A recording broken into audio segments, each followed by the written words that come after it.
So we have questions from across the world, thousands of people in our virtual audience, and also questions from our live audience here. So we'll take a question from the virtual audience first, and then I will get your questions ready. I'll ask you to raise your hands, and you can come forward and ask your question here. Yes, Diane. Okay, Swamiji, we have questions to start off with about which path, which guru, and what duty.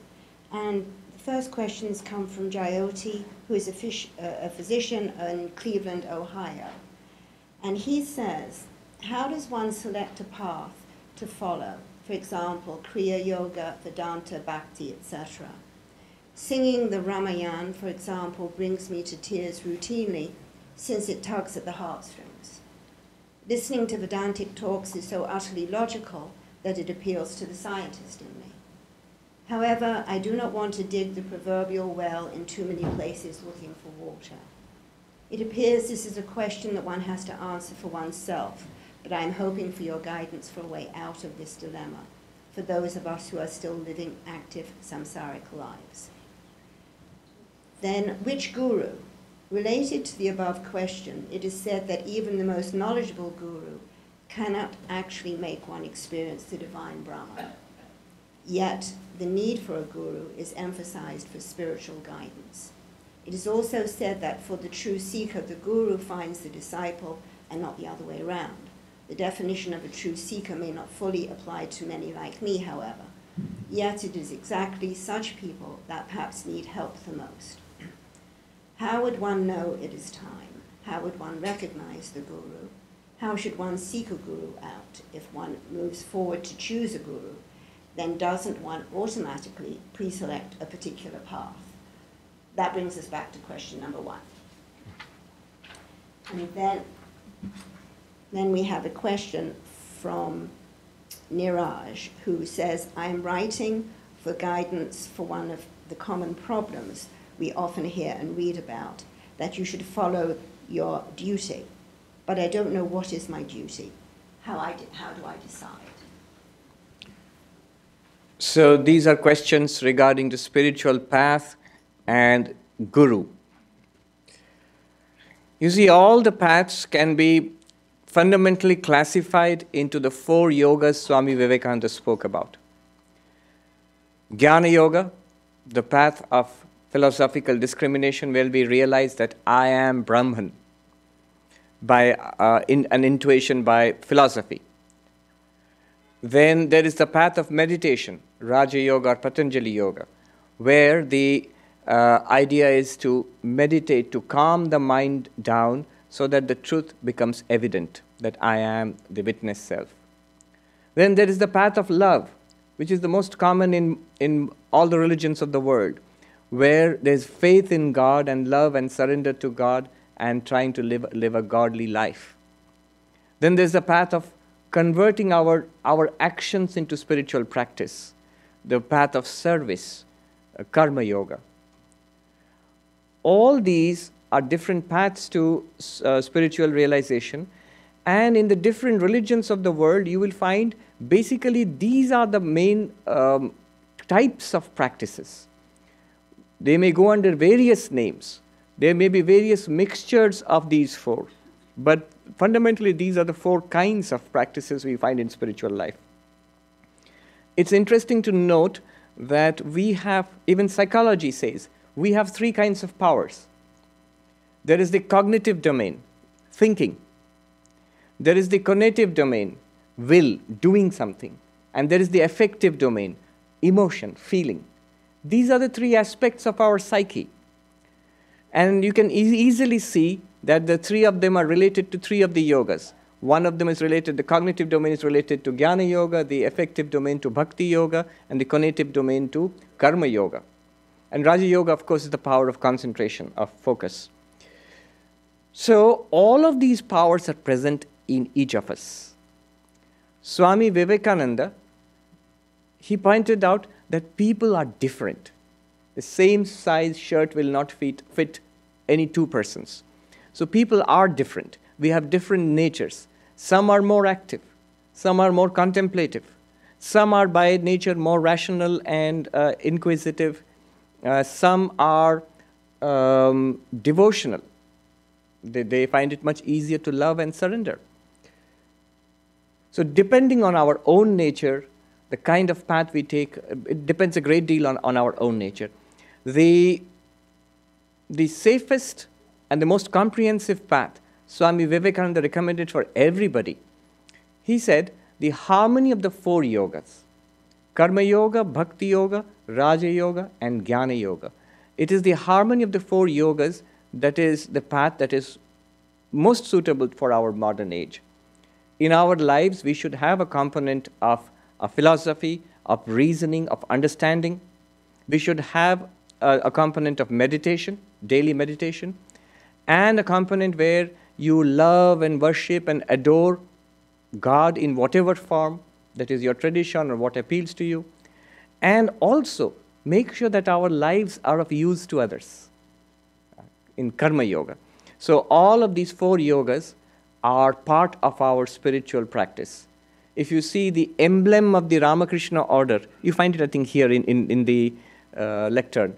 Emblem of the Ramakrishna order, which Swami Vivekananda designed here in the Vedanta Society of New York. He said that the emblem represents all the 4 aspects. You have the wavy waters, which represent karma. You have the sun of knowledge rising in the back, Jnana Yoga. You have the lotus of bhakti. And then you have the encircling serpent, which represents the power of Kundalini, which in turn represents yoga, Patanjali Yoga, the power of concentration. So by understanding, by devotion, by action, and by meditation, one can realize God. This is what he recommended. Now, depending on our nature, the particular mix that we will follow will vary. You start off with all 4, and you will see over time, you may be more attracted to Jnana Yoga. You may be a bhakta. You may be more attracted to Bhakti Yoga. You notice within yourself that reciting the Ramayana brings tears to your eyes. Now that says something about your nature. So one may develop a tendency towards one of these paths. And the others should also be kept. Even though you may not be particularly attracted to a particular path, but should be kept as a part of one's spiritual repertoire. The reason is, even if we are not very comfortable or it's not very easy for us to do one thing. Somebody says, I love working, I love serving people, but don't ask me to meditate. But invariably, the Swami will ask you to meditate. Somebody wants to meditate a lot, and he's told to go and work. Swami Ashokananda said, when I tell you to work, I can see the rebellious look on your face. You think perhaps that the Swami does not think highly of my capabilities as a spiritual seeker. Perhaps he thinks I am not ready for meditation. Well, I will show him. And then Ashokanji says, and you will show me, but not in the way you think. So, often the paths which we are uncomfortable with or which we are not capable of doing so far, those are the paths which are of maximum benefit to us. Because those are the sides of our personality we have not yet developed. It's good to operate in a zone of minimal discomfort. In a zone of absolute comfort, growth is not possible. In a zone of great discomfort, again, growth is disturbed. But some discomfort where you are pushing yourself a little beyond your present capabilities, that's when we grow. So the harmony of the 4 yogas is to be kept in one's spiritual life. Guru is very important in spiritual life, especially in the Indian traditions. One reason is these are knowledge traditions, and knowledge always requires a teacher. In fact, one of the ways in which we conceive of God or Brahman in Hinduism is as the Adi Guru, the first Guru, the Guru of Gurus. And in fact, the famous Guru Stotram is there, Guru Brahma, Guru Vishnu, Guru Devo Maheshwara, Guru Reva Param Brahma, Tasmai Shri Gurave Namaha. Now, whom should you select as a Guru? Really speaking, Guru is selected for you already. That's what we hear from our tradition. But certain criteria are mentioned in our in the Vedantic texts in the Upanishads. Shrotriya Brahmanishta Akamahata. One is, the person must be well versed in the tradition. Which tradition? In Vedanta, we will say Vedantic tradition. Must be well learned in the Upanishads, Gita, in the Brahma Sutras, in Vedantic texts, and must have the ability to transfer this knowledge. But it need not be limited to the Vedantic tradition. Whatever tradition, the Guru should represent some tradition. There's a lot of discussion about this. Why can't a person who has realized the truth, a person who is illumined, does not belong to any particular tradition, why can't such a person be my Guru? Well, can be, but really it's very difficult to know who is illumined and who is not. And therefore, when you go out, say for example, you go out to a store to buy something, you would rather buy say a computer or anything, a stove or a piece of equipment which has the brand, an accepted brand, an Apple or something like that, which people trust and which people believe and which has delivered the goods again and again. So there is some quality control. You know that when it comes from this particular brand, there is some assurance of quality. If you're going to buy a computer, for example, you go to the shop and you buy a computer. But if you see a guy standing outside the store and saying, hey, come here. I made this computer in my garage, and it's better than any computer you'll get in that store. Now, mind you, he may be right. He just may be right. Who knows? But he may not be right also. And you have only that much money to spend. Now, almost always you will go and buy something from the store because there's a guarantee of safety there. Now, in the same way, we have these traditions. There are Vaishnava traditions, there are non-dualist traditions, there are dualist traditions, there are Shakta traditions, Shaiva traditions, there are traditions in Christianity, various traditions, in the different religions of the world, in Buddhism, in other religions of the world, where something has continued for centuries, for millennia. We talked about the Buddha today, 2,500 years. Now, this tradition has continued, and there are reports of enlightened persons in this tradition year after year, century after century. So you know it works. So the person who's teaching you must belong to some tradition and must be learned in, at least in that tradition, must have the ability to transfer the knowledge of the tradition. That's one. But that's not enough. Second, there are scholars who are learned in the tradition. But does that person practice it in his or her own life? Second thing is Brahmanishta. Is the entire life built around that teaching? Is the entire life built around spirituality? Brahmanishta means dedicated to, established in Brahman. If the person is illumined, nothing like it. The person is an enlightened person, nothing like it. That's best, of course. But that's very rare. And that's very difficult for us to verify.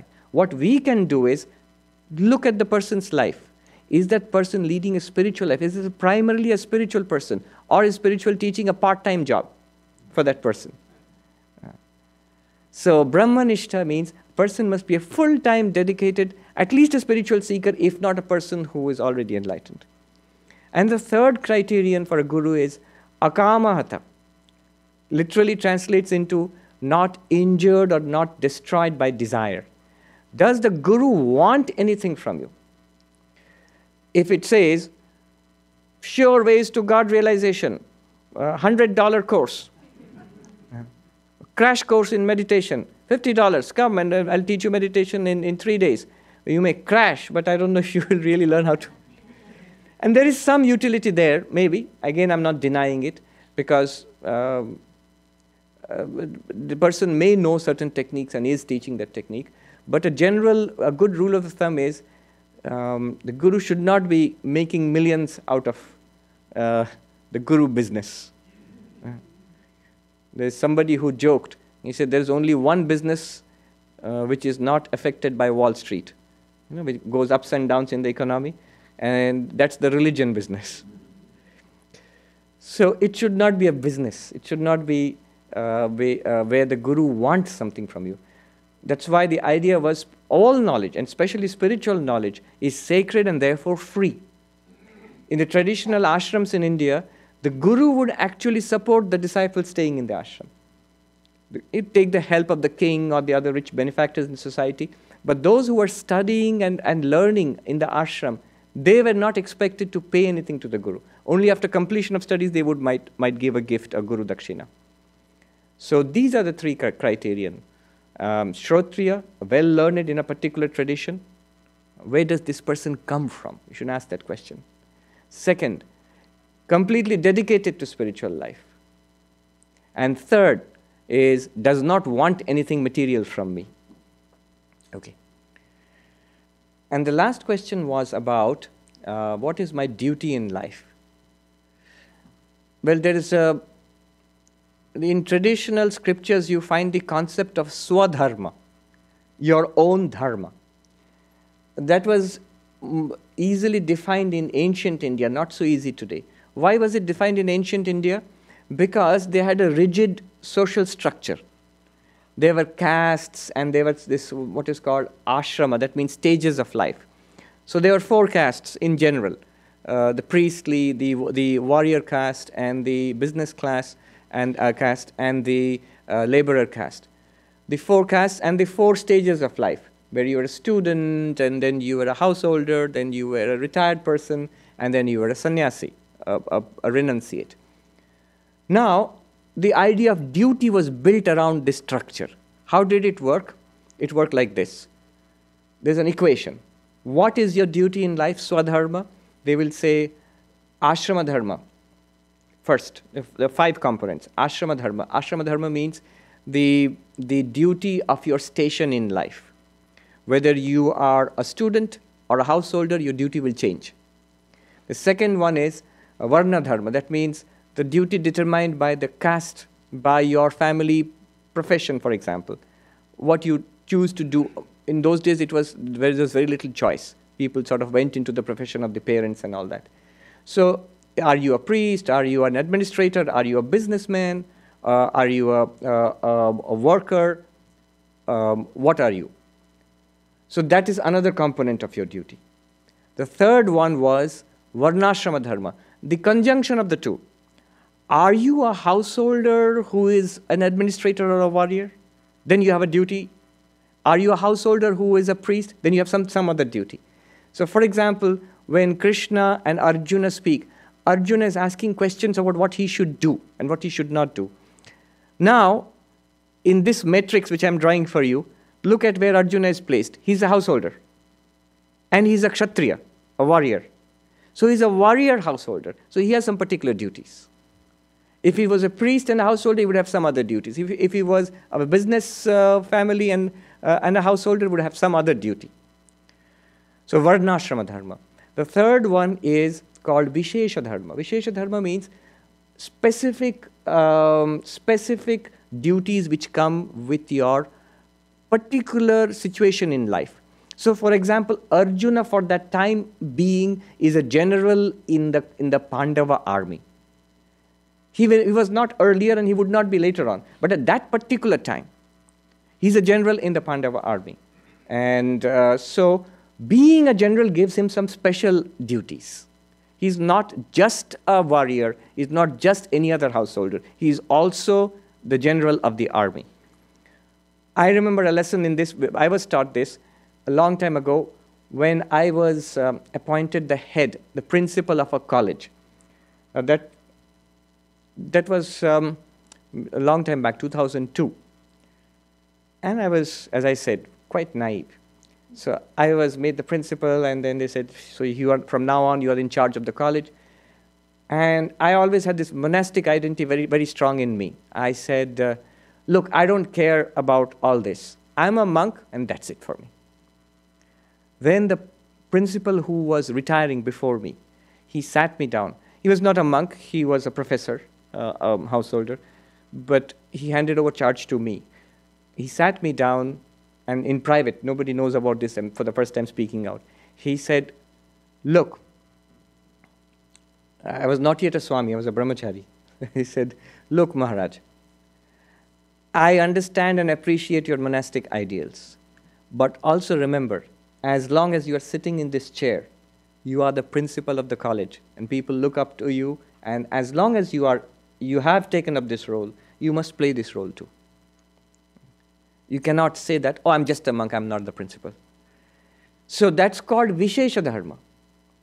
I was not the principal earlier, and I'm not the principal of the college anymore. But as long as you are there, you are expected to fulfill a role. Now look at the roles that we fulfill in life. There are specific roles in situations. You may be the manager of a company. There are duties for that. You may be a father or a mother. There are duties for that. You may be a son or a daughter. There are duties for that. You may be a friend, a member of the community. If you accept that you are a citizen of the country, if you accept that I'm a member of this community, if these are the roles you accept, yes, then you cannot refuse to fulfill the obligations which come with that role. You have to. What is the connection with spiritual life? Remember, all of this is meant for spiritual development. Do it positively, do it seriously, it helps in spiritual development. Howsoever little, but it does help. So this is called Vishesha Dharma. And the last one is Sadharana Dharma, general Dharma, which are truth, unselfishness, self-control, something that human qualities everybody must have. These fall within the universal Dharma of everybody. So what have I said? The question was, what is your Dharma? And the answer, again in traditional old India, will not work so easily today, was Swadharma, your own Dharma, is equal to Ashrama Dharma, Varna Dharma, Varnashrama Dharma, Vishesha Dharma, and Sadharana Dharma. The 5 components, your station in life, your role in life, the combination of your station and role, then your specific situation in life, and the general qualities of a human being. So these are all part of your duty. Now, this may not be specifically applicable to anybody, let alone in the world, even in India today, because the old system is broken or twisted now. But it can throw some light on what I'm supposed to do now. A simple answer would be a principle, which I take. Anything that takes you Godward towards spiritual realization is your duty. Anything that takes you away from God is not your duty. Yes. All right. Yes, there's a question. Please come forward. You have to speak in the microphone. Please tell us your name. I know your name, but for the internet audience, please sit. Yes. I'm Bill. Please sit. When we read the Gospel of Ramakrishna, over and over again he says, God has become all this. He's become all beings, serve Jiva as Shiva. And we've heard from Holy Mother that Ramakrishna is definitely an Advaitin. Oh. But these statements that God has become all doesn't sound like the world is a rope which we mistake for a snake. So my question is Ramakrishna a Shankara Advaitin? Okay, difficult question, but thank you, Bill. But these are the questions that I enjoy. First of all, a traditional Advaitin would summarize his position as Brahma Satyam Jagat Mithya Jiva Brahmeva Napara, which means, the rope snake example which you mentioned, Brahman alone is real. The world is an appearance. And who am I? A real or an appearance? You are real. You are none other than Brahman.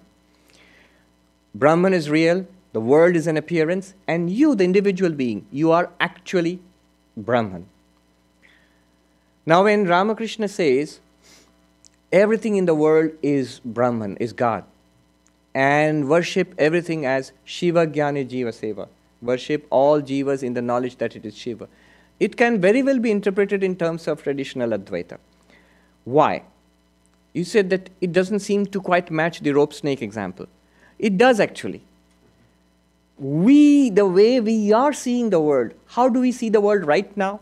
Unless you are enlightened, right now the way we understand the world is, these are human beings. Some of them are my friends, some of them I don't like, some of them I like a lot, some of them I'm indifferent to. And these are birds, these are animals, these are insects, these are insentient things like tables and chairs and buildings and atoms and galaxies. This is how we see the universe. We actually do not see the universe as God, Brahman. We read about it, we hear lectures about it, but we do not see it. We are seeing the snake, we are not seeing the rope. Even on Ramakrishna's position, actually when he says everything is God here, we don't see it that way. It sounds nice. It's nice to think about it, but actually we don't feel it. He feels it. For him it's a reality. He sees the rope, we see the snake. And the snake has to be corrected by knowledge that it is all Brahman. So from that perspective, it matches the traditional Advaita position. A traditional Advaitin would find no fault in Sri Ramakrishna's sayings, would be happy with it. But then there are lots of things which Sri Ramakrishna said which cannot be so conveniently packaged away as traditional Advaita. It's in the letters of Swami Turiyananda. I think it was Swami Sarvapriyananda who wrote to Swami Turiyananda, what was the philosophy of Sri Ramakrishna? Somewhat like your question. Was he a non-dualist? Was he a qualified monist? Was he a dualist? Advaitin, Vishishta Advaitin, Dvaitin, or something else? And it's a long reply which Swami Turiyananda ji has given. Wonderful reply. It's worth reading, where he discusses various facets of what Sri Ramakrishna has taught. And then he says, but if you push me, so give me a straight answer. What is the philosophy of Sri Ramakrishna? Then he says, I will have to say the philosophy of Sri Ramakrishna is realize God by whatever means possible. In Bengali, it's even more direct. Josho kore Bhagavan labh karo. By whatever means possible, realize God. That at the core seems to be what Sri Ramakrishna said. But he gave a lot of emphasis on Advaita, because he said, base yourself on Advaitic knowledge and then practice whatever you want to practice. One of the things he said. But then he also put tremendous emphasis on bhakti, love of God. Yeah. But good question. One more question from the internet audience now. Yes, we'll come to you. There was a question here also? Yeah, there too. Now a question from the internet audience. Yes, this question is from Vishesh. In his discourses, Swamiji mentions that everything we experience in our lives are objects, such as the body, thoughts, memories, and that even the sense of I is also an object. If the sense of I is an object I'm aware of when awake, it must be in the waking mind. How then do we claim that it was I who was in deep sleep? How do we have the memory of the blankness of deep sleep in the waking mind?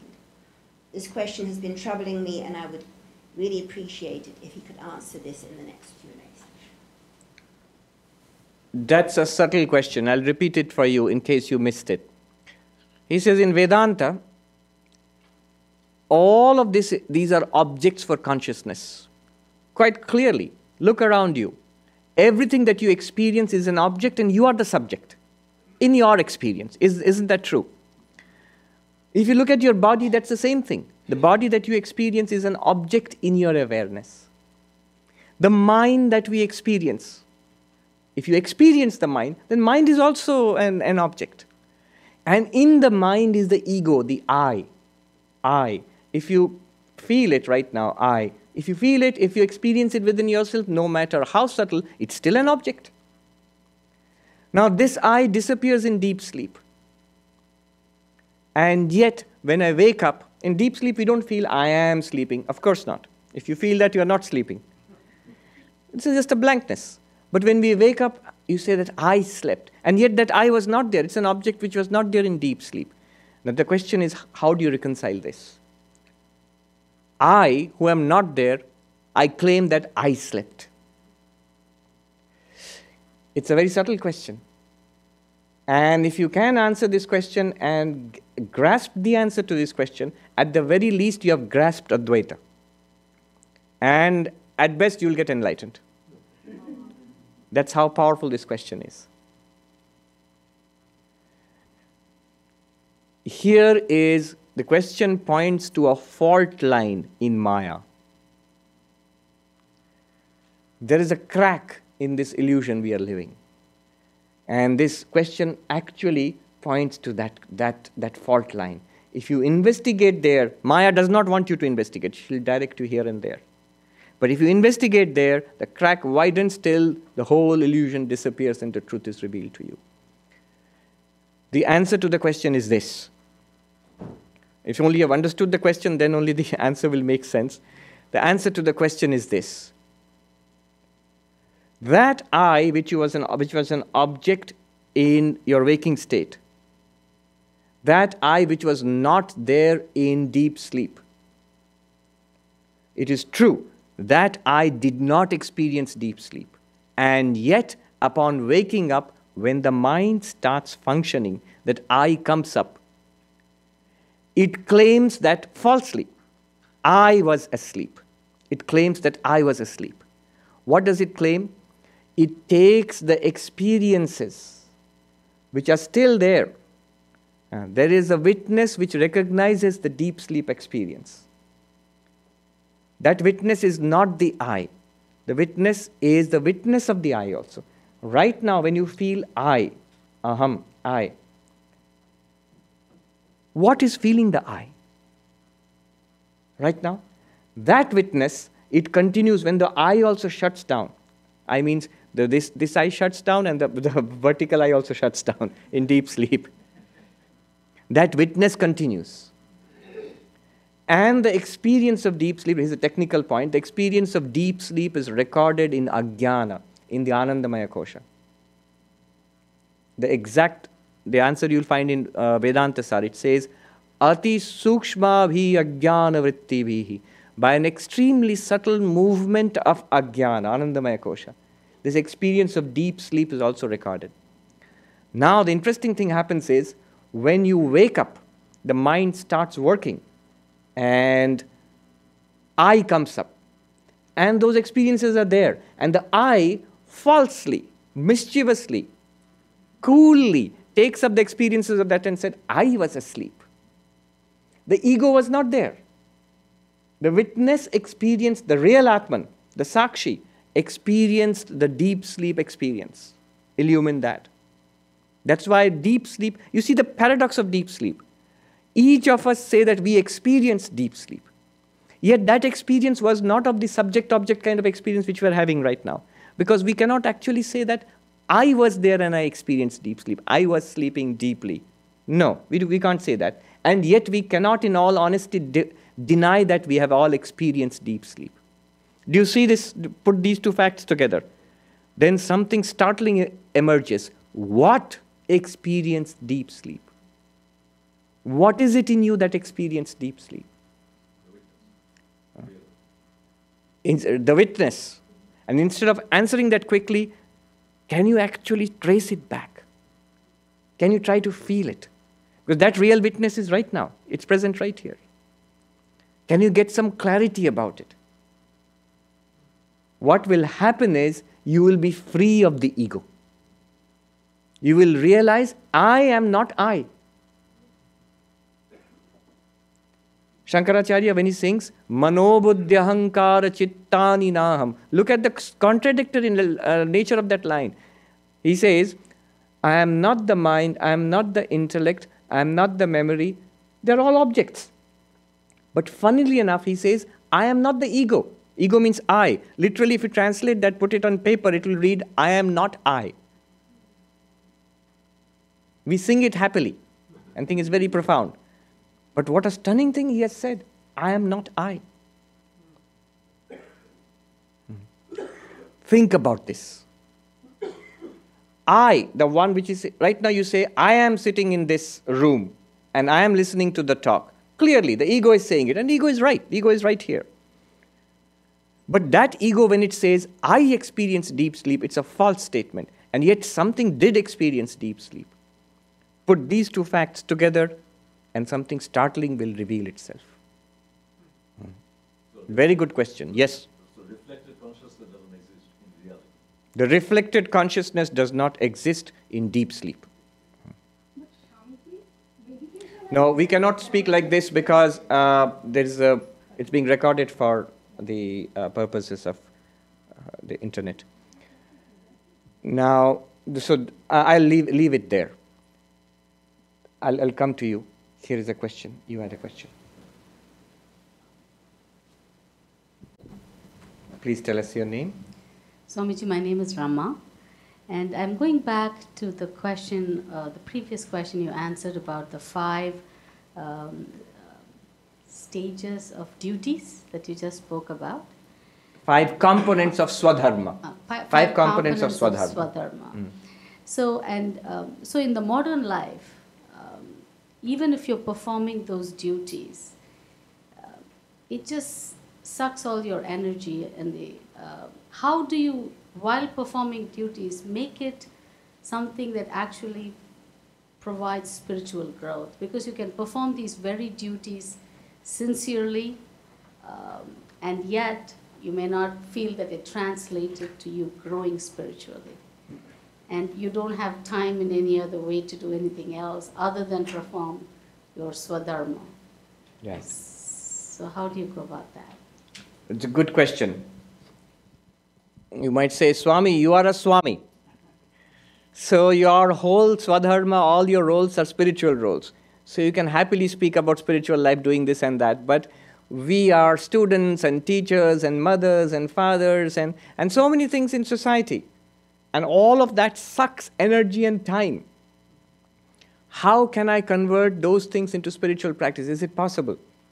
Indeed, it is possible. Swami Vivekananda, once walking in Almora with Turiyanandaji, he said, Hari Bhai, this time I have started a new path. This time, that means in this age, I have carved out a new path for the youngsters who are going to come after us. They will work for the welfare of others, and thereby they will develop themselves spiritually. I'm paraphrasing. This is not the language he used. This conversion of our day-to-day activities into spiritual practice, this is a central teaching of Swami Vivekananda. Sister Nivedita said, henceforth no division between the sacred and secular. To labor is to pray. To have and hold is as sacred a trust as to renounce and quit. The shop floor, the factory floor, and the office, and the place of business, they are as fit a place for the meeting of man and God as the cell of a monk. How can we do that? Every work that we do, at the beginning of that work, remember God, whichever form you worship. That, my Lord, this is my dharma, my swadharma in front of me, the role you have assigned me to play. I'm going to play this role, and mentally I offer it to you. Like a flower I offer at the feet of God, I offer this action at your feet. At the end of the work, when you're finished, again remember the Lord and you offer that. Slowly the attitude will be everything that I'm doing. It may be I'm doing my job in the office. It may be that I'm taking care of children in the home or in the school. It may be I'm just doing the same worldly activities. But internally there'll be a tremendous transformation.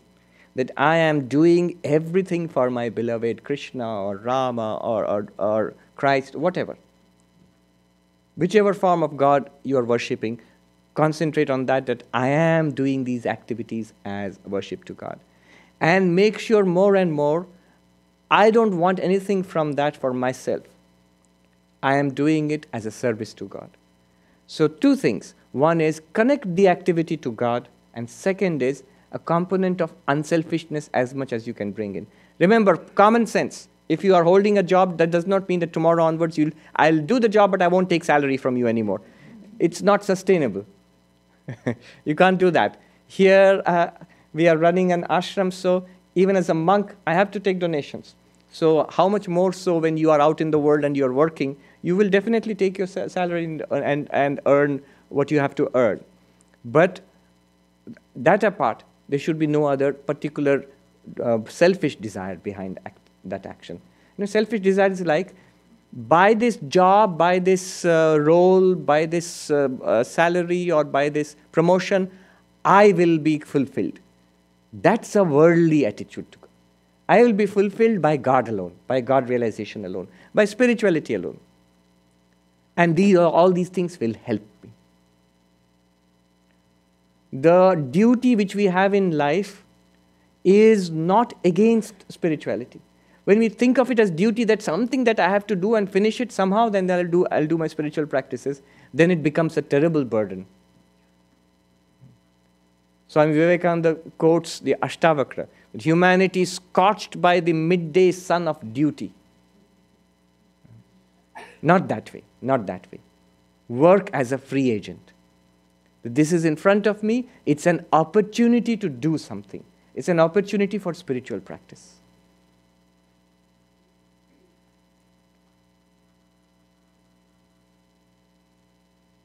There was a quote yesterday, a devotee showed me a quote on her computer.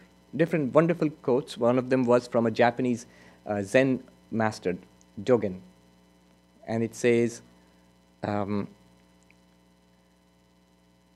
if you think that the self confirms 10,000 things, you are in delusion. But if you think 10,000 things confirm the self, you are enlightened. Now, that person who showed me, she said, I don't know what that means really. You know what that means? It's a very profound truth. 10,000 things means your life. Everything in your life, what you see, what you hear, what you do, what you smell, what you touch, what you enjoy, what you suffer. If you think that's what you are doing in life, all of this, you say, yes, you are in delusion, according to Dogen. If all of them point back to the spirit within you, then you are enlightened. If 10,000 things point back to God within you. So one way, in a bhakti way, in a karma yoga way, if 10,000 things of your life, if you can connect to God, if God is the golden thread running through all of that, then even if you're not enlightened, you are well on your way to enlightenment. If that does not appeal to you, if you are impersonalistic by nature, non-dualistic by nature, then you say, put the word God out of the equation. I, the pure consciousness. What you eat, it just is something that is revealed to you in your consciousness. What you do is revealed to you in your consciousness. Everything that happens in life shines in your awareness. Use that to become aware of the awareness. Like you would use a mirror. Do you use a mirror to look at the mirror, or do you use the mirror to look at your face? When you're looking at the mirror, are you looking at the glass? Usually not. You're looking at the reflection. Similarly, everything in the life is a mirror which reveals God to you. When you're looking at life and say it reveals life to me, mostly unhappy, then you're looking at the glass in the mirror. You're not looking at the reflection. Okay. One more question from the internet audience.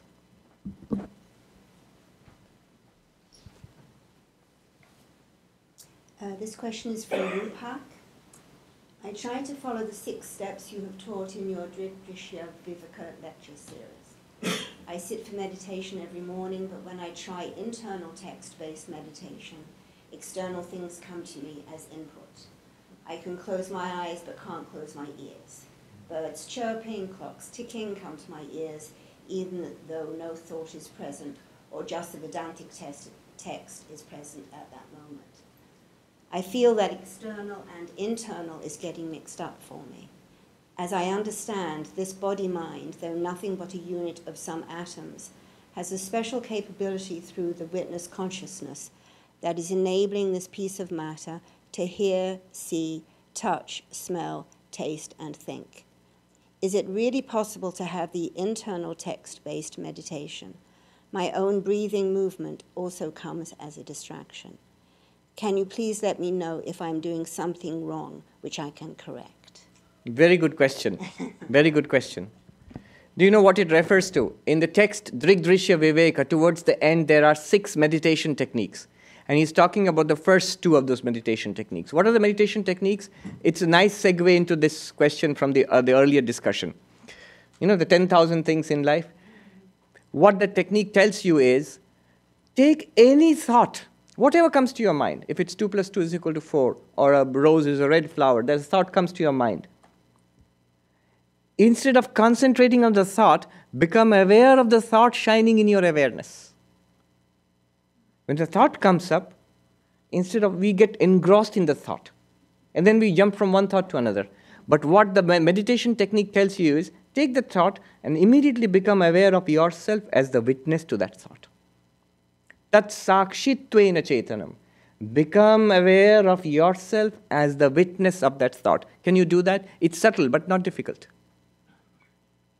Now, what he's saying is that the next step after that, when you become aware of yourself as a witness to that thought, is now you go to a text-based meditation which says, Asangoham, I am unattached. I am unattached means that witness which I am is unattached. Things come and go in its light.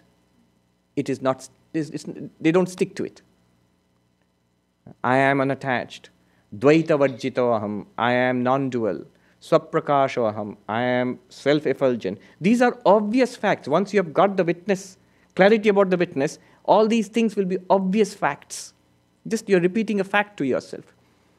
Now the problem which this person has referred to is that, Swami, when I think about a thought, I have to think about a thought, right? I am the witness of the thought, but then the clock is ticking. And then the birds are chirping.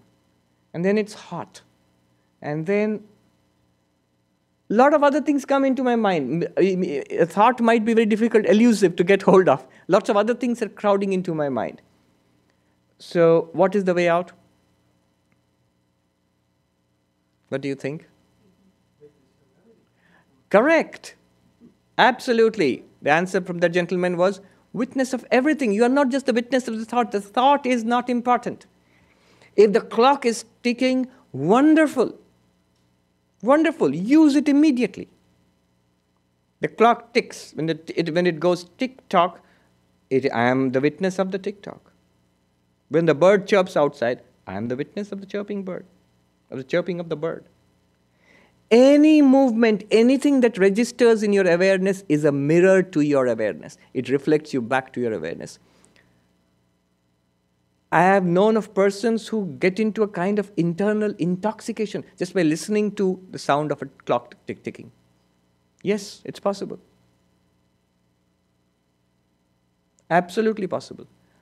Hours can pass because the ticking of a clock is a very powerful device. It's rhythmic, it's monotonous. Every tick points you back to the witness consciousness.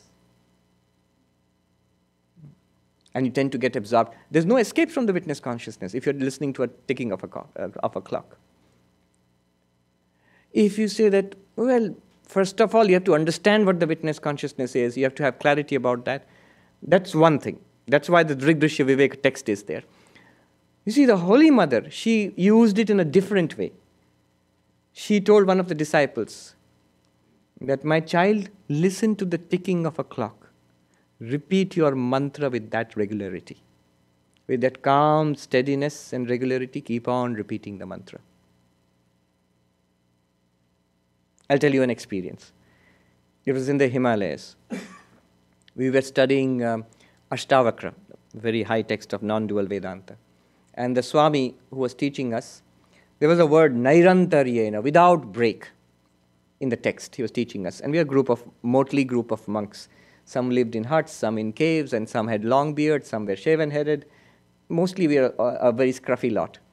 So we were all sitting around his feet, and he was teaching us. When he came to the word Nairantaryena, without break, he closed the book and he looked at us and he said, before the class I was thinking, how do I explain this word? And then in front of him you have to see, the Ganges is roaring past, just in front, about 40, 50 feet below. It's mountainous, you understand. The Ganges is roaring past. He says, immediately my eyes fell on that.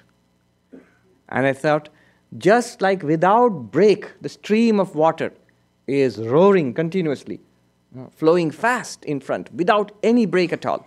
Like that should be the thought of the self, should be your establishment in the self, in Advaita Vedanta Ashtavakra. And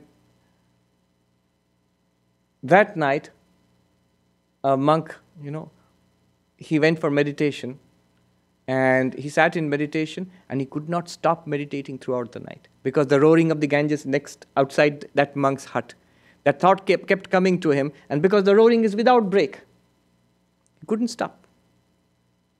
It was so powerful. hour after hour passed. 6 hours, 7 hours. So that's without break. Anything in the world, especially like the ticking of a clock or the flowing of water, can be an excellent reminder of your witness status. Yes. A question from the audience here?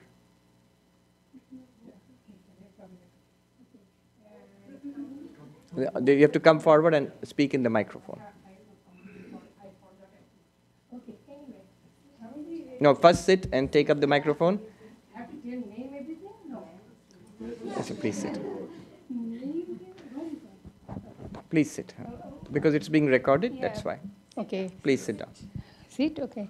The question, 2 questions before. In the microphone. 2 questions before, when we are talking about I think in course of meditation and prayer, subject and object both disappear. I cannot come. When you meditate, when you pray, we do not ask God to anything, I or who I am. We just, those subject and object disappear automatically in course of prayer and meditation, I think. Another question, when Bill was asking, that is an excellent question. It little bit bothers in my life, living in an existential world, the socio-moral vocabularies are so strong today. Even you try to pray to God in search of mysticism, touching the spirituality, to go to real from unreal. In that case, existential world, their moral vocabulary, socio-moral vocabulary is so powerful and guided the way it is hard. People could understand us, what we are doing and what we are looking for on plain view. Like you are a person, you are Swamiji, we all know you are a spiritual seeker, but I am an ordinary person, okay? And the moral vocabulary is so powerful, people misread me. They think they read me wrongly.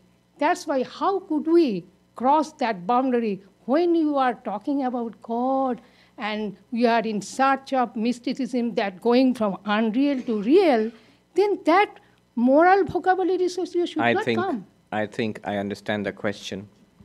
Yes. The first part about meditation and the subject and the object disappearing, I think that was more of a comment. There wasn't a question there. That's very good. And the second thing is about other people misunderstanding spiritual seekers. One thing is that unless a person is a seeker to some extent, it's no use talking about these things to such a person. It will not be real to that person.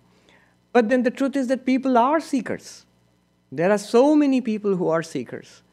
And if you want to communicate with them, if there's even a little bit of genuine questioning, you have to understand the vocabulary. You rightly pointed out, the vocabulary is important. You have to understand what are the terms that person is using and on what terms you can relate to that person. So yes, a little bit of adjustment you have to do. But it only works with a person who is interested. If a person is not interested, then we are also not interested. Vedanta is very patient. If you are not interested, we say, fine, go and do the thing. There must be something you are interested in the world. So go and do it, pursue it, and we will wait. This life, next life, the life after that, many, many lives hence. There is no hurry. Swami Vivekananda's language, he says, take your time, there is no hurry. He was half serious when he said that.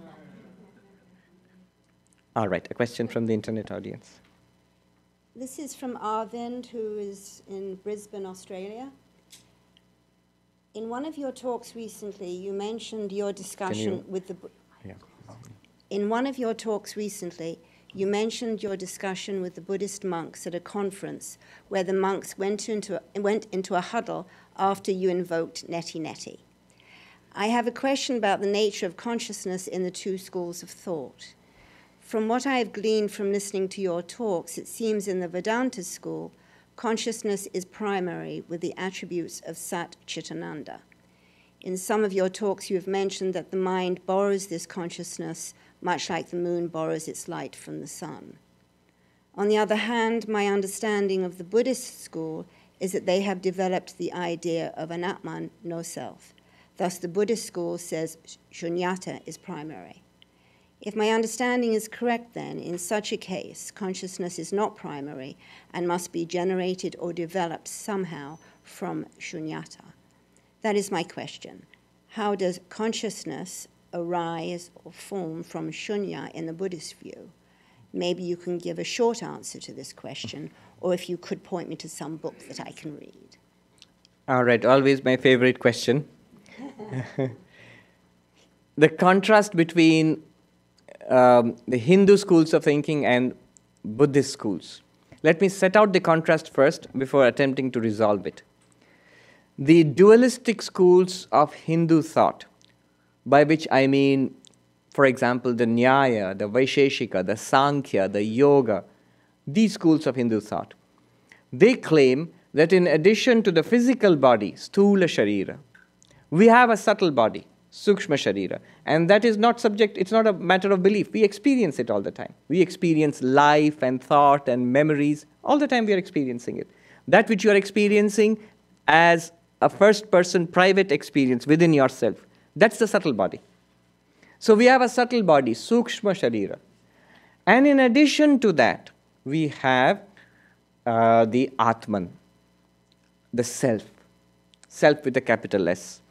The physical body dies at death, the subtle body goes on for life after life, but when you are enlightened, the subtle body also falls off and you realize you are the unchanging Atman. So physical body, subtle body, Atman, the self. Now along comes the Buddhist and says, physical body and subtle body are matters of experience. Where is this precious Atman of yours? Physical body, series of changes. Subtle body, mind and intellect and memory, another series of changes. Beyond this, what else exists? Everything is temporary, transient. Everything is momentary. Everything is empty. The word which he used, shunyata, emptiness. They have their self-nature, empty of self-nature. That means there is no inherent unchanging nature to anything. That was the Buddhist insight. And it's a very powerful challenge. A very powerful challenge. And the Buddha said, anityam anityam sarvam anityam. Temporary, transient. Everything is transient. Everything goes away. Kshanikam sarvam kshanikam. Not only that everything goes away. You see, everything goes away, we know. Everybody dies and we also will have to die. That does not really bother us as long as everything stays for just enough for my purpose. If the house can stay steady for 50 years or 100 years, it's good for me. I'm going to use it for 50 years or 100 years. After that, doesn't matter.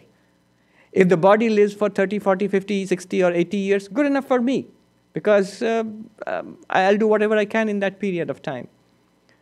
If the cookie melts in my mouth and is gone in 10 seconds, that's also good enough for me because I can taste it in those 10 seconds. So temporary is okay with us. We really don't mind temporary. Impermanent, we don't mind. But Buddha goes on further, spoil sport that he is. He says, kshanikam, not only temporary, momentary. Everything changes from moment to moment. It does not stay steady for, let alone for decades and centuries, it does not stay steady from 1 second to the next. That may sound like a startling claim from our common sense point of view, but as we go on, modern sciences more and more has shown that everything is a whirling mass of particles. A whirling mass of change continuously all around us. Just from our perspective, some things seem more steady than others. Kshanikam, sarvam kshanikam. And hence, shunyam, sarvam shunyam. Void, all is void. And then finally, dukkham, sarvam dukkham. Hence, because it is transient, because it is momentary, because it is void, everything is of the nature of dukkha, suffering. If you feel the suffering, you're feeling the reality. If you feel pleasure and happiness, you are deluded. Because there was suffering before it, there is suffering at the end of it, and there is suffering underneath it. Any joy that we have. So real spoil sport. Yeah, the Buddha. But a hard truth. Now, in this mass of change, where is this permanent Atman you are speaking about?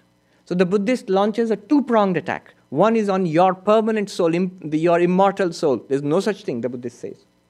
And the second one is the partner to your immortal soul, the poor God, an immortal God, unchanging reality called God. The Buddhist launches an attack on that too. Where is this God you speak about? Both are equally impossibilities. An immortal God sitting somewhere way up in heaven. Where? And your own immortal soul you speak about, Atman. Where? You can't prove it. And thus began a 1,000-year battle between, literally 1,000 years, from around 2005, a little after the Buddha, when the philosophical schools of Buddhism began to grow strong, till the disappearance of Buddhism from India around 800, 900 AD. So for more than 1,000 years, there was a philosophical debate, a battle between the Hindu schools and the Buddhist schools. And it was good because it led to a flowering of philosophy. Very sophisticated philosophy developed over 1,000 years. And you have got text after text. The Hindus trying to defend the immortal soul, Atman, defend the existence of God. And the Buddhists attacking both. The great Hindu logician Udayanacharya, around 10th century AD. There is the famous story of how he fought against the Buddhists. He has two classic books which are still studied. One is called Atma Tattva Viveka, where he tries to prove with extremely subtle reasoning that there must be a permanent, unchanging consciousness at the back of everything changing. Otherwise, this life is not possible. He tries to explain that. And then the second book is Nyaya Kusumanjali, where he gives 9 proofs for the existence of Ishvara, of God, against the Buddhist opponent. So this kind of a great logician, there's a story that he goes to Jagannath temple in Puri, and for darshan, for the darshan of Lord Jagannath. And at that time, the doors are closed because offering is going on. The bhoga offering to the Lord is going on. The doors are closed. So there is a very funny Sanskrit shloka attributed to Udayanacharya. It seems he composed it when he saw the doors closed. He said, "My Lord, now you are so proud and you shut your doors to me. But when the Buddhists come and attack you and try to disprove your existence, you run to me for proving your existence. Now you won't let me go in and have your audience and all, but you are helplessly dependent upon me to prove your existence when the Buddhist comes and attacks you." Anyhow, humor apart, this was the situation. Now, what does Advaita bring to the mix? Swami Vivekananda, you wanted a text. Swami Vivekananda, Practical Vedanta lecture number 4, where he takes up the Buddhist position, the Hindu dualist position, and reconciles it with the Advaita non-dualist position. There's a lot more to be said about this, but I'll mention just this. What does Swami Vivekananda say? Look at the classic example of the snake and the rope. It is not that there is a rope and on top of that there is a snake. That you drive the snake away and then you get the rope. No. These are not two different things, a rope and a snake. The rope is mistaken as the snake. What you think is the snake is the rope itself. Mistakenly, snake. Taken for what it is, rope. In ignorance, snake. In knowledge, rope. Similarly, he says, both the Buddhist and the Hindu dualist are right. The Hindu dualist is right when he says there is an immortal reality called the soul or God or whatever it is. And the Buddhist is right when he says that there is nothing apart from this, which you call God or soul. It is the same thing which you regard in ignorance as a mass of whirling change, which we see as this world. And in knowledge, you will find all of this is nothing other than Brahman. It's not that there is a soul and there is a body, mind, and universe separately. Advaita says there is only one thing. In ignorance, it is regarded as world, as body, as mind, as jiva, individual, jiva and jagat. In knowledge, When you get Brahma Jnana, this very Jiva Jagat becomes none other than Brahman for you. That's why enlightened persons will keep on saying, I see God everywhere. What does that mean? That person does not say, I see the world and I see God in heaven. Which Vedantin says that? Nobody. They all say, I see God everywhere. Which means, everywhere means where? Here. He might as well say, I see the rope in the snake. He never says, I see a rope and a snake. No. It is what you consider to be the snake, the person who knows, he says it's a rope. It's what we consider to be a mass, a changing mass, a physical mass of change called the body, a mental mass of change called the mind. Known in reality, it is nothing other than Satchidananda. So this is how Vivekananda reconciles it.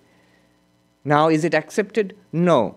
There are scholars who accept it, there are scholars who do not. Both on the Vedantic side and on the Buddhist side, there are scholars and monks and teachers who will not agree that the two are ultimately the same. I remember speaking to a Buddhist Lama in Delhi University. There was a seminar. The Lama spoke, I also spoke, and afterwards, a person in the audience, a lady, said to the Lama, Holy Lama, what the Swami was saying and what you say, they seem to be very similar. This is the problem with the Hindu mind. They immediately find the oneness behind everything. They don't stress the differences, they stress the unity. So, they seem to be very similar, what you are saying and what the Swami is saying. I spoke from the Advaita perspective, and he spoke from the Tibetan Buddhist perspective. And so the Lama, he smiled and he said, no, actually they are different, there are a lot of differences. And I stepped in doing the Hindu thing, saying, yes, there are differences, but there are different paths that lead to the same conclusion, And then the Buddhist, not to be outdone, the Lama said, yes, same meeting point, but after that again different.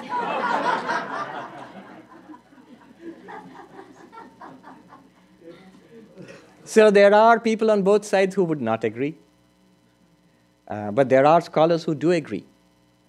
If you read a book called The Central Philosophy of Buddhism, T.R.V. Murthy, you will see Tibetan Buddhism, there is Mahayana, Madhyamaka Buddhism of Nagarjuna. It's explained in terms which are very Advaitic, non-dualistic. I've also had occasion to mention Sam Harris, who's a very popular atheist speaker here in the United States. And he says religion is mostly hypocrisy and nonsense, superstition.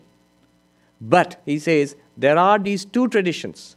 One is Advaita Vedanta and the other one is Tibetan Dzogchen Buddhism, which have a core of truth in them, and it's the same truth both are speaking about. There is a professor of religion, a philosopher actually, in Australia, a lady, Miri Al-Bahari. And I find in her work, she is primarily a scholar of Buddhism, and the way she interprets Mahayana Buddhism, especially Madhyamaka Buddhism of Nagarjuna, is very close to Advaita Vedanta of Shankara. And she mentions it explicitly, they two are very close. Why I mention her is that she is coming to give this talk about Advaita Vedanta and the problem of consciousness in NYU next year. And I have invited her to come and speak here to us. So I really hope she does come and speak to us. But she speaks about exactly this problem. Yes. We have run out of time. You must tell me when the food is ready. You must let me know. Yes. So there is a question from the... Yes, please come. And somebody else raised a hand there? Yes, I'll come back to you. Yes, there's a mic. Please tell us your name and please sit. My name is Shri, and just, I guess, talking about Buddhism, I'm thinking of this concept of compassion that Yes. the modern Buddhists are talking a lot about now. And with this, I'm asking a very personal question, but I think it probably affects a lot of people from time to time. So, we try to have compassion and we try to have empathy, and sometimes we think we're doing great. Yes. We're around a grieving parent and we can feel everything that they're feeling, and I guess we must be well, I must have been tapping myself on the shoulder because the next I meet someone else and they're grieving and I seem to have zero compassion. I seem to have judgment. And then I continue to sort of beat myself up over not being able to muster any compassion. So then, do I just give up and wait for grace? Or do I keep working at it? That's my question. You see, this is a problem that's inevitable as long as we regard ourselves as individual points of consciousness. That I am an individual among many individuals. And what kind of an individual am I? I am a body and mind with consciousness. I am a body and mind with consciousness. Then what becomes primary is body and mind, and the way I relate to others as body minds. Now what will happen is, I like some of them, some of those body minds, I like them. Some of those body minds, I don't like them.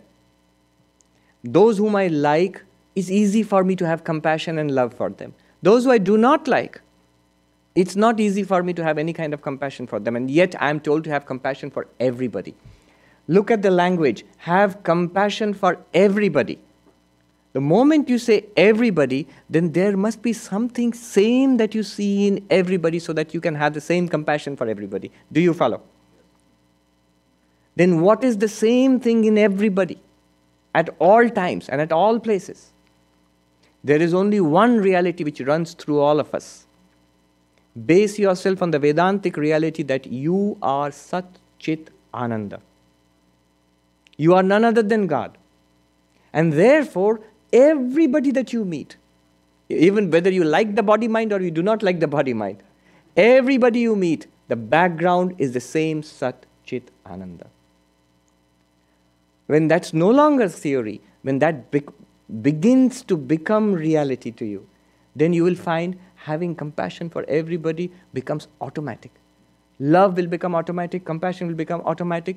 Judgment may still come up. The mind has a way of judging, but that judgment you can dismiss easily. Because you know beyond whatever you judge. Judge a person to be good, judge a person to be bad. You make up your mind, this person is bad. A bad body mind. But at the same time you will know that's absolutely on the surface, it's superficial. The reality is existence, consciousness, bliss is the one unchanging reality. In me, in you, in him, and in her. That's the real basis for compassion. Change your concept about yourself. I am not this person, body, mind called Shri. Shri is really the existence, consciousness, bliss appearing as the body, mind here. Then you will see that everybody else changes automatically for you. And then the problem of compassion, problem of love, the problem of hatred, it will disappear. It will become spontaneous. Love will become spontaneous. Compassion will become spontaneous. If by automatic reaction, hatred or irritation comes, you will be more and more able to dismiss it easily. Okay. I'll take one last question from the lady there. Could you come up and ask the question?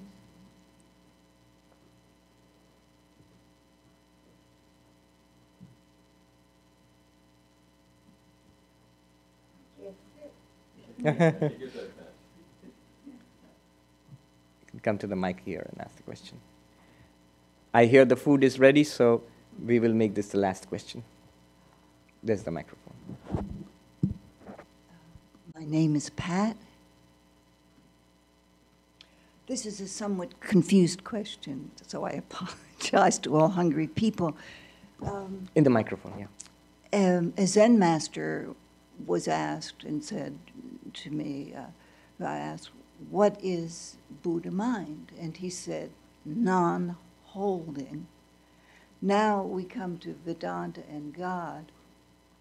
The Buddhist idea is this continuous motion, voidness is motion, nothing held. But the Vedantic idea, I've been told, is you must not confuse prana with God who does not move. But my problem in meditation is, how do you get from this, from my infatuation with prana to the non-moving state? Right. It's not at all a confused question. It's a very good question and very precisely put and most Vedantically put. So, yes. Non-holding is the essence of the Buddha mind. And it applies very equally to the Vedantic mind also. Anything objective that you hold on to as yourself. I am this. I'm holding on to a changing body. It's continuous change. What am I when I say I am this body? I am prana. If I hold on to that. Continuously flowing in and out.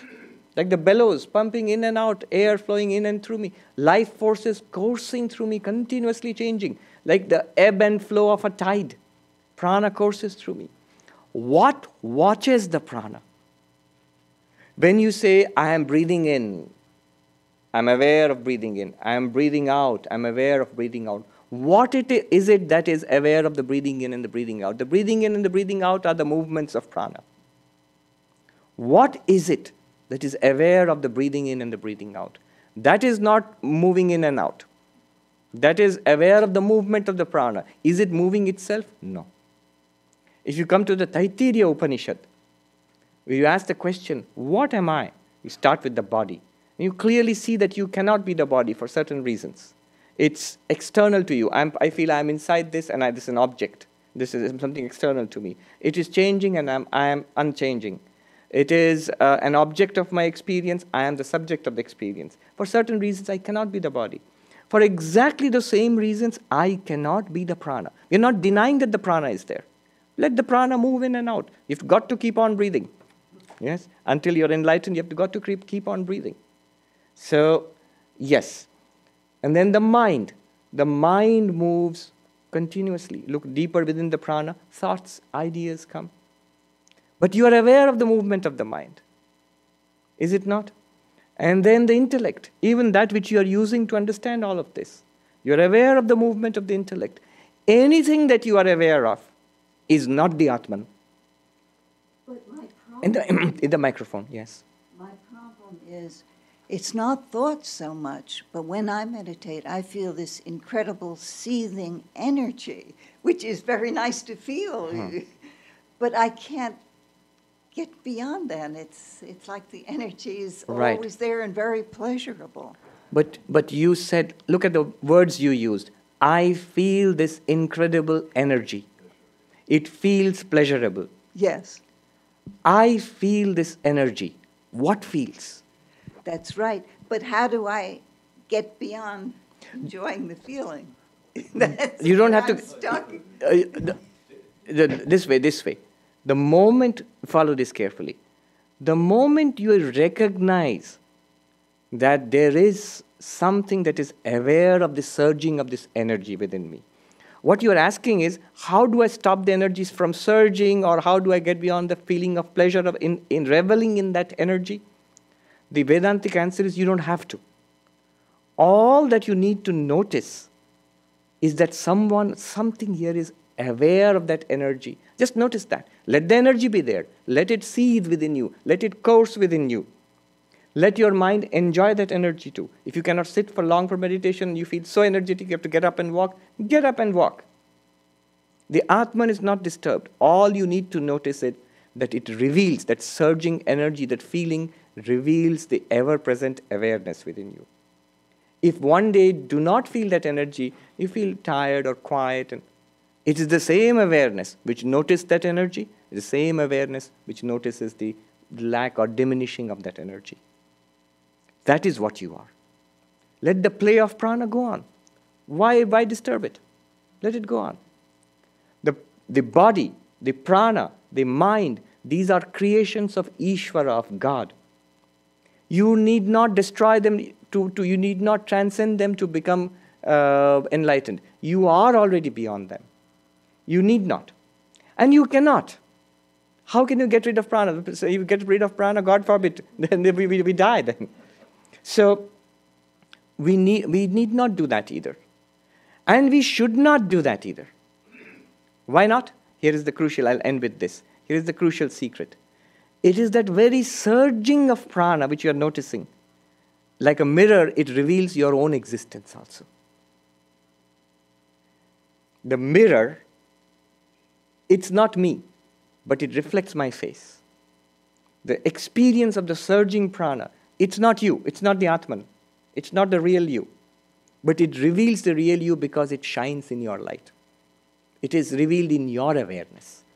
It's a door to self-realization. Does it make sense? It makes sense, but it's very hard. No. You know what is hard? You know what is hard? Controlling that prana is hard. Controlling that prana, that's what you feel as being hard. Can I control that prana? Can I somehow transcend it, go beyond it, where it ceases to disturb my meditation? That's what you're asking. It doesn't disturb my meditation. It In the is microphone. my meditation. I could do that all day. Just surges of energy all over the place. All you need to do is then watch the watcher.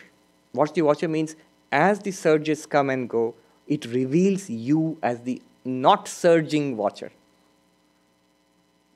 That's a little space to find. All the time. All the time. In fact, it's just a reversal. It's like right now you are immersed in the mirror and delighted by the reflection of your face in the mirror. All you need to do is let the mirror be there. Let the reflection of your face be there. Just remind yourself that's the real face here, not there.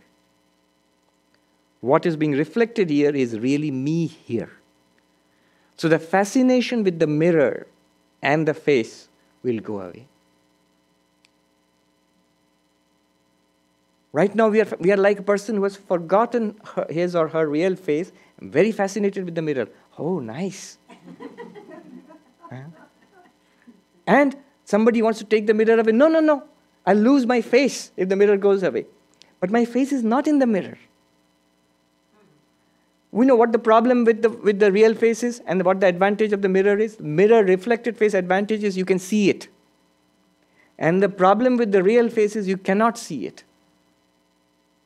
But once you realize this is the real face which is reflected there, then you're not dependent on the mirror. If you remove the mirror, you cannot see the face anymore. But you know it's there. You're not craving for the mirror. Yes. It will work. Don't worry. Just relax. It will work. All right. Before I close, there are a couple of announcements. So this is the last Ask Swami session until the end of September, because we are closing for summer after today's session. So there will be no more classes in July and August till the middle of September. The next Ask Swami session will be at the end of September. At this point, I would like to wish everybody a very happy and pleasant summer. I would like to pray to Sri Ramakrishna, Ma Sharada, and Swami Vivekananda to bless us all with peace and joy. Let none here be touched by sorrow. Let gladness and joy fill our summer. Sarve atra sukhina santu, sarve santu niramaya, ma kaschid dukkha bhagava vayat. I pray to Thakur Mayan Swamiji to bless all of us here. Om Shanti Shanti Shanti Hari Om Tat Sat Shri Ramakrishna Arpanamastu.